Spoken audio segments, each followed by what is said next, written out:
Gusto ko i-share sa inyo yung newest discovery ko. So, this is a local brand na perfume. Oil-based siya. So, for 1,000 pesos, 3 perfumes na yung nakuha ko and finally dumating na sila.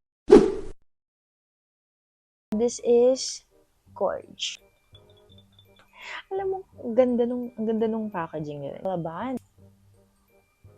Oh, I like this. If katulad ko kayo na matipid, and ako personally, hindi ako mabubuhay nang hindi ako gumagamit ng perfume. Pero at the same time, hindi ko rin naman kayang gumasos ng bonggang-bongga para sa product na ginagamit ko everyday. Amoy niya, yayamanin talaga. Pero hindi mo kailangan gumasos ng napakalaki para lang makapag-perfume at maging mabango. Mama, naamoy po ba ako? Yes, mabango pa rin. Okay, thanks.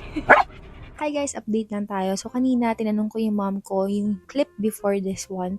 Sabi ko kung naaamoy pa rin ba ako. And sabi niya, yes, naamoy pa rin ako. And nafe-feel ko talaga na mabango pa rin ako kasi naaamoy ko talaga siya. Sobrang impressed ako dahil sobrang affordable itong mga perfumes na to. Ang daming binibenta ngayong mga perfume sa mall, online, na ang mamahal. Pero ito, lahat sila affordable, long-lasting, and surprisingly, hindi sila halatang mumurahin.